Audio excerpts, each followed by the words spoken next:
हमें बहुत कॉमनली ये बात सुनाई देते हैं कि अगर आप प्राइवेट जॉब में हैं तो आपको घूमने फिरने के लिए ज़्यादा मौका नहीं मिलते हैं। ये बात थोड़ा सा सच भी है क्योंकि प्राइवेट जॉब हेक्टिक होते हैं। फॉर एग्जांपल मेरे ही केस में मेरे को हफ्ते में 6 दिन यानी मंडे से सैटरडे तक ऑफिस जाना पड़ता है, वो भी हर दिन 9-9 घंटे के लिए।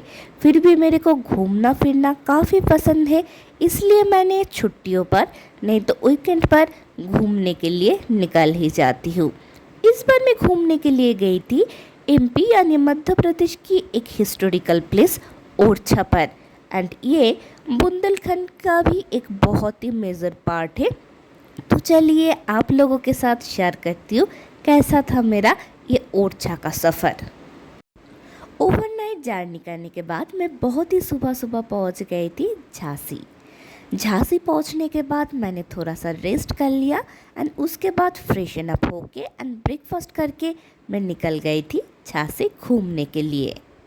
सबसे पहले मैं पहुंच गई थी झांसी फोर्ट, जो बहुत ही बढ़िया था। एंड इधर से आपको झांसी सिटी का एक बहुत ही बढ़िया सा नज़ारे भी देखने के लिए मिलते हैं।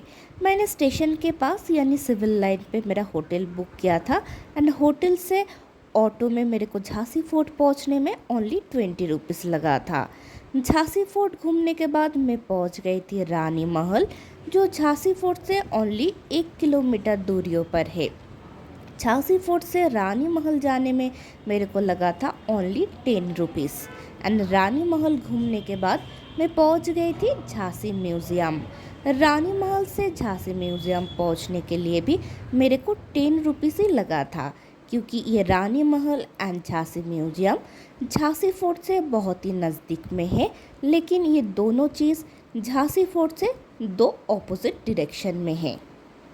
दोपहर की लंच करने के बाद मैं पहुंच गई थी ओरछा। झांसी से ओरछा मैंने शेयरिंग ऑटो में गई थी एंड इसमें मेरे को 40 रुपीज़ लगा था पर हेड। झांसी से ओरछा पहुंचने में आपको मैक्स टू मैक्स 45 मिनट्स लगते हैं, लेकिन हाँ ऑटो फिलअप होने में थोड़ा सा टाइम लग जाते हैं। मैंने ओरछा में रुकने के लिए एक होम स्टे बुक किए थे जो राम राजा टेम्पल से बिल्कुल पास में थे। दोपहर में काफ़ी ज़्यादा धूप होने की वजह से मैंने थोड़ा सा रेस्ट कर लिया। फिर शाम को मैं निकल गई थी राम राजा टेम्पल घूमने के लिए। राम राजा टेम्पल इंडिया की इकलौता टेम्पल है जहाँ पर राम जी को एज अ किंग वर्शिप किया जाता है। एंड ये टेम्पल मेरे होम स्टे से बिल्कुल वॉकिंग डिस्टेंस पे थे। राम राजा टेम्पल के बिल्कुल बगल में ही है चतुर्भुज टेम्पल। यह चतुर्भुज टेम्पल लॉर्ड विष्णु जी की टेम्पल है। लॉर्ड विष्णु हैज़ 4 हैंड्स, इसलिए इस मंदिर का नाम हुआ है चतुर्भुज मंदिर। इस मंदिर के रात के नज़ारे सच में देखने के लायक है।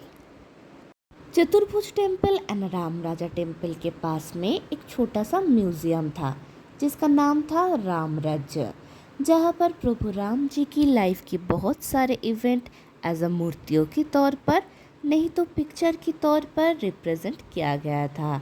आप ये प्लेस भी ज़रूर विज़िट करना। राम राजा टेम्पल से 500 मीटर डिस्टेंस पे थे ओरछा फोर्ट, जिसकी रात के नज़ारे की मैं जितना ही तारीफ़ करूं कम ही होगा। इसके बाद डिनर करके मैंने ख़त्म किया मेरा फर्स्ट डे का ओरछा सफ़र।